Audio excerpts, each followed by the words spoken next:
Hey everyone, this is PrinceWatercress, and welcome to a brand new Let's Play. This time around, it is Looney Tunes Carrot Crazy for the Game Boy Color. Also known outside of America as Bugs and Lola in Operation Carrot Patch.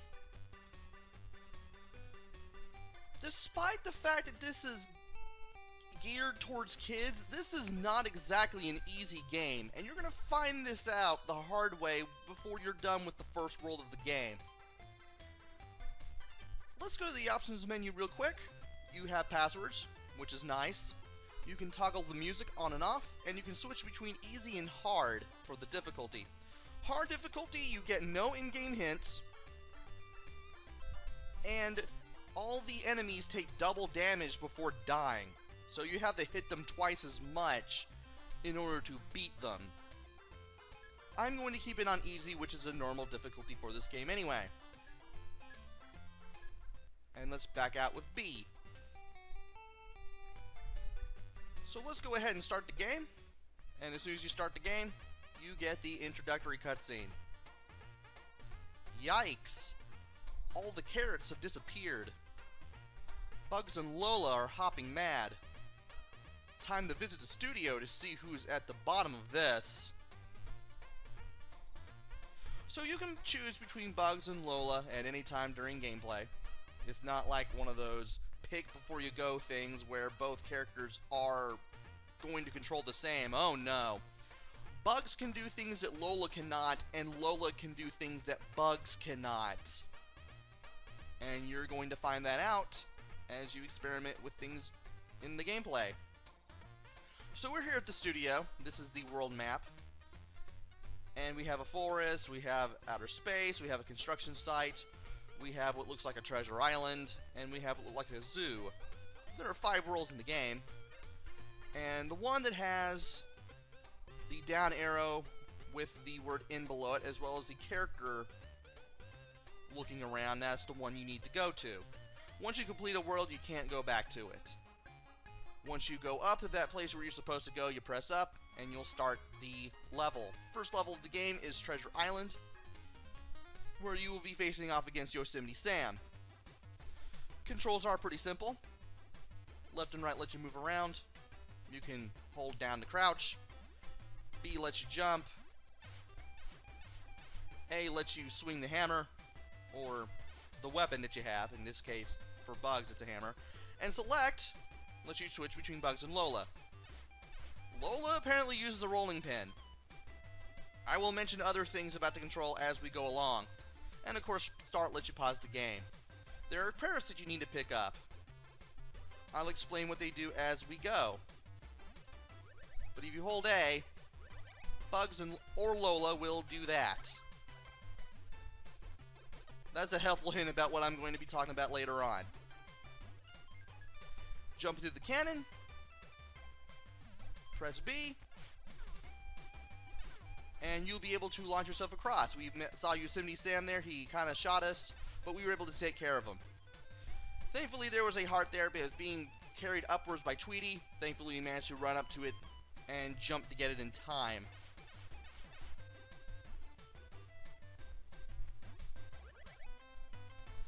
And if you keep holding A with Lola, you'll be able to float downwards. There are times where you will have to do that. Only Lola can do that move. And this little flashing carrot, if we pick it up, it will allow you to fly for a certain amount of seconds. Also, I forgot to talk about the clapper boards. You pick 4 of them up, you end the current stage, and you go on to the next one.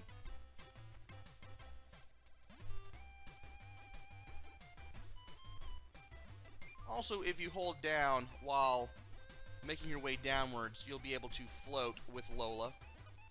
And I forgot to talk about these barrels. You press A to get them to move forward, and you can switch directions, or the direction you're facing, while on the barrel with the control pad, just by pressing left and right.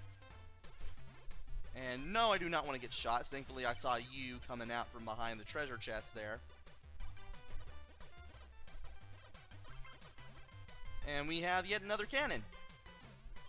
Wait for the cannon to aim where you want to go, and then press be, and you'll be able to go in that direction. Now, there is a treasure chest, and it's just bulging with something. If you try to push it with Lola, you won't be able to budge it at all. You have to switch to bugs in order to move it to this area. And by holding... and by jumping onto it, you can bounce onto it. I don't know why I'm finding it hard to say things right now. And by being able to bounce on it, you'll be able to get to places you couldn't reach with your normal jump. Also, one, he came back. I did not expect him to do that. And two, by holding A with Bugs or Lola, now that we've collected a lot more carrots, this little grasping at air thing lets us go even higher. That's because we picked up a whole bunch of carrots between the last time we used it at the beginning of the level and now. By collecting carrots, you'll be able to power that move up. Also, you definitely want to take care of that green parrot because it will drop bombs. There are 32 carrots in every stage, and you will get a ton of points if you collect them all. Also, we have to float here because there is fall damage in this game.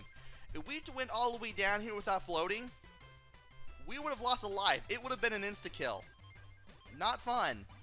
Also, by grabbing all of the carrots, we should be able to make it all the way up here, grab the last clapper, and then we can complete the stage.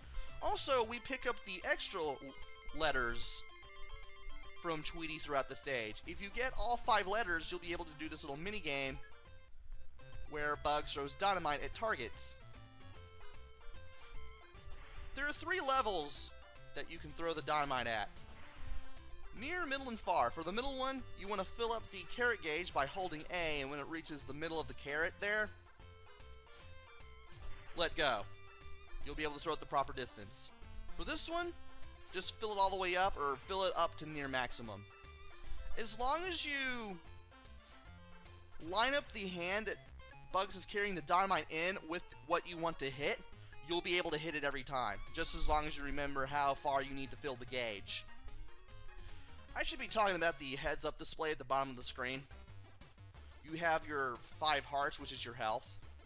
You lose all those, you lose a life. There's the extra letters below that. To the right of that is the number of clapper boards that you've completed. Or gotten, rather. Collect all 4, go to the next stage. To the right of that is how many lives you have, and to the right of that is the amount of carrots you've collected and your current score. That gauge, that carrot-shaped gauge, as you collect carrots throughout the stage, you'll be able to fill it up. And as you fill it up, you'll be able to power up the hover jump, I guess you could call it that. And that little shovel with the down arrow below it means you have to switch to Bugs, press down at this dark colored ground, make your way to the other side, and then press up when you're at the other side, and you will be back on the ground. And I wanted that one up. I can't get it now, because what's his name? Tweety Bird has flown away, sadly. Perhaps if I didn't float, I wouldn't have been able to get it. Oh well. I kept thinking you had to float. You didn't. And I'm floating in this direction just to ensure that I get over here without destroying myself in the process. And we will have to dig again to get this clapboard. I'll be calling the clapboard, the clapper board, the clapper. I'm going to be just mixing and matching terms here as I go with those things. I apologize in advance. And I want to make sure that I jump up here before moving the chest so I can get that X.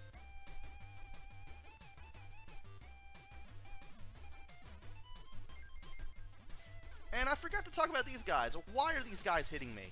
Great, I'm taking a lot of damage that I shouldn't be taking. I'm going to need more than 1 heart before this is over. Believe you me. Those guys that come out of the chest there, they throw rocks at you. Also, that is, I believe, Hassan Pfeffer.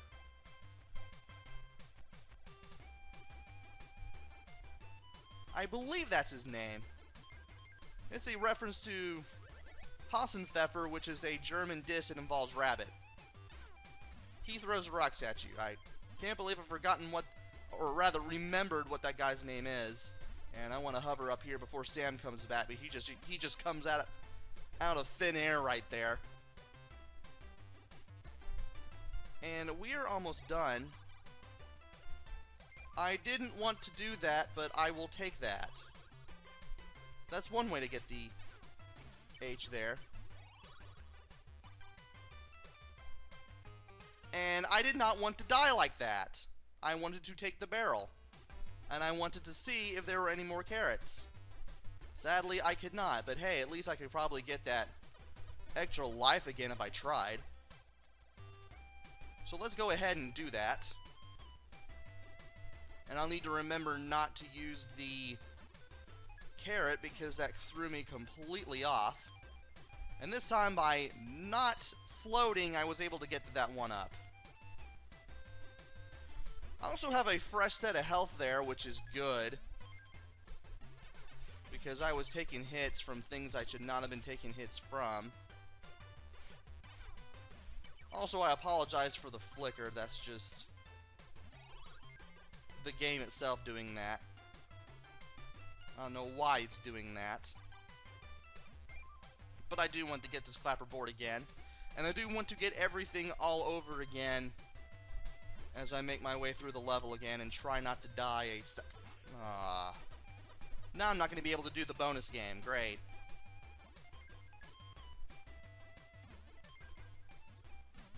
Don't know why I'm picking up the extra letters here. Not like it's going to make much of a difference. I wonder if I can go back for it. That's not what I wanted. All you have to do is just move into it. You don't necessarily have to jump into it, and you'll just move right into the cannon there. And nope, Tweety's not going to come back. Great.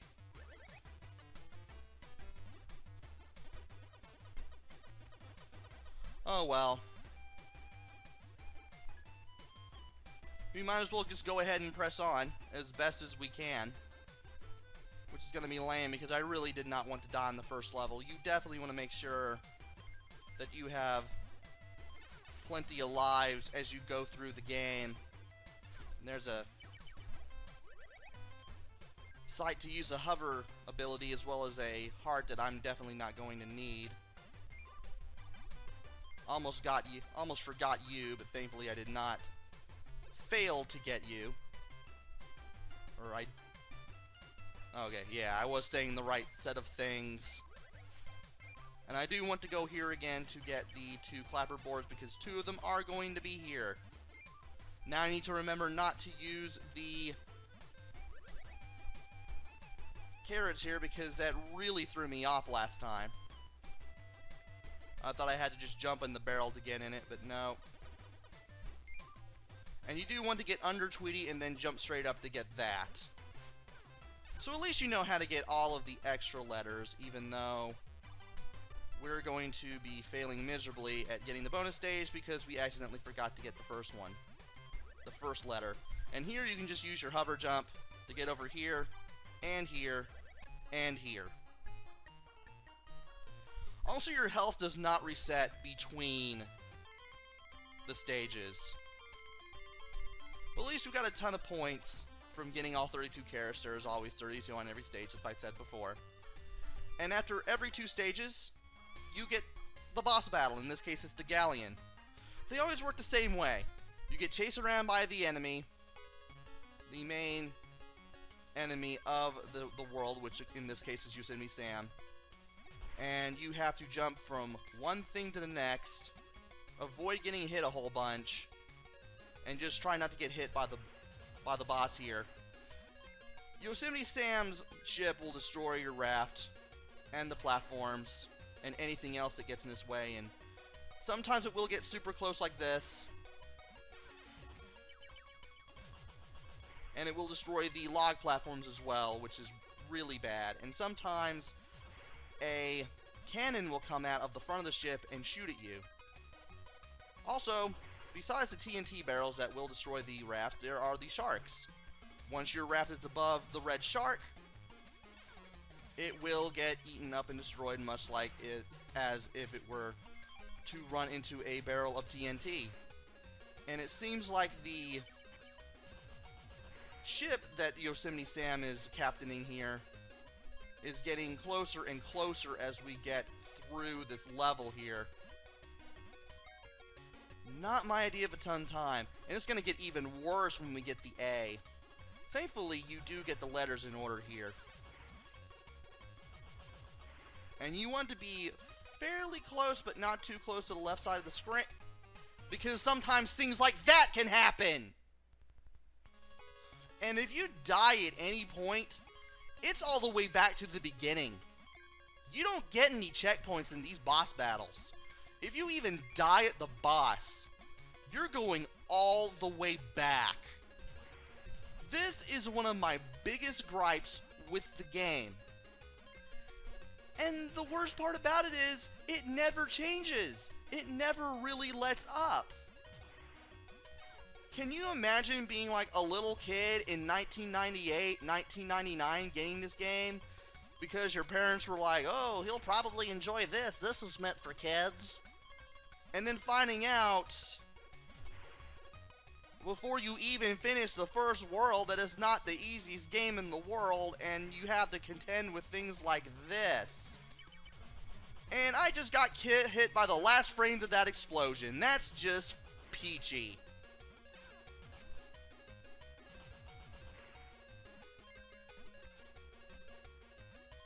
Never a dull moment with this game, I tell you.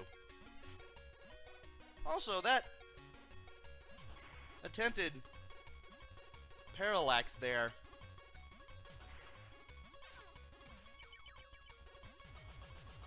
Had to get on that raft almost immediately.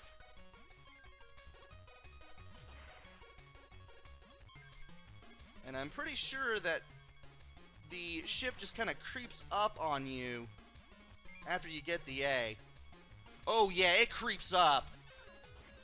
You have to be at the very edge of the lock platforms.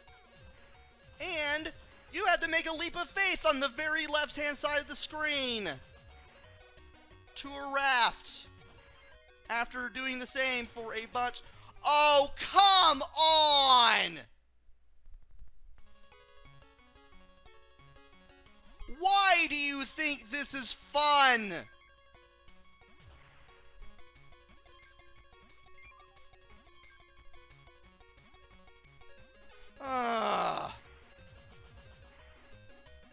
I'm telling you now, this game, not exactly fun.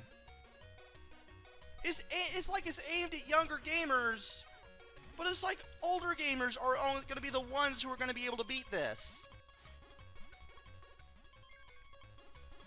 And if you haven't played this game very much, if you're not used to this game, then it'll make it everything harder for you too. Like I said, not fun. And you'll just be doing stuff on trial and error. Because that's what these levels are. A bunch of trial and error that's very, I wouldn't say very, but pretty darn unforgiving. And you just kind of have to figure out what you're supposed to do. Just be like, okay, when you reach this letter, you better be ready for this. This is where all the sharks will be. This is where all the TNT barrels will be. Yosemite Sam's ship will creep up on you just like that when you get the A. Beware of the leaps of faith. You will make them. That looks like a jump I should not be able to make, and yet I'm able to make it all the same. And I went too far to the right. I held right for like a second. And that was enough for me to fall into the pit. Like I said, these stages, unforgiving.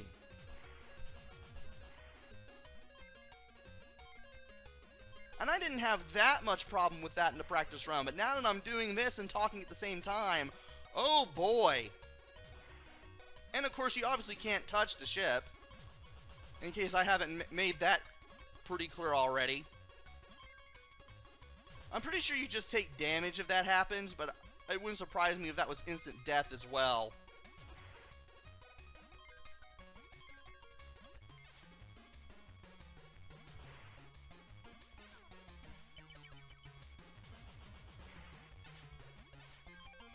And that heart would be useful if I actually took damage during all this. There's the T. Once you get through these stages, you kind of figure out when stuff's going to happen. You pretty much have like the whole stage like sectioned off into parts where like all this happens. This, and this. This is what you need to do. Thing is, this isn't exactly where I would expect trial and error of this nature to be. And some of this can be very unforgiving, and it's pretty easy to slip up. Leaps of faith right there.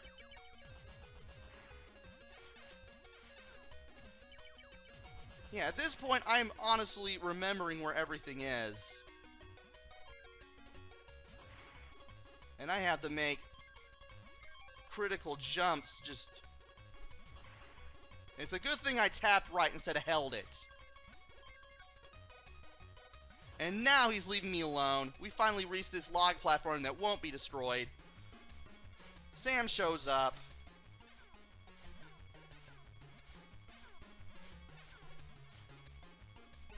You have to hit him several times, and every time you hit him, he shoots at you. You have to be ready to jump over that projectile. And that's how every boss operates. It's basically the same Yosemite Sam you've met in the other two stages, except he takes multiple hits, and every time you hit him, he shoots at you. He tries to respond by counterattacking. And if you're not ready for it, you're going to be losing a lot of health. And it's a good thing. I managed to get all of the extra letters there. By the way, if you want the worst get ready to appear, I believe you have to keep mashing the A button in order to get it to go away. And I almost missed that target. If you miss even one target, say goodbye to the 1-up that you wanted, because you're not going to get it. That's not part whatever levels, part whatever of Klonoa Empire of Dreams levels of Salt, but that was getting there. And we got a password for completing the stage. Daffy Duck on the left, Taz in the center, and Elmer Fudd on the right.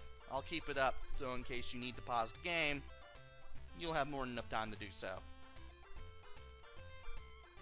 And time is up. So now that we've completed this stage, we won't have to go anywhere around here anymore. We don't have to go to that world ever again. And there's nothing at the zoo, so we now got this place where we have Daffy Duck carrying dynamite, looking around, waiting for us at this construction site, or what like the set of a construction site. And we will be going there in the next video. Join me next time where we go through the second world of this game and try not to game over horribly. Until then, this is PrinceWatercress. Take care, stay safe, and thanks for watching!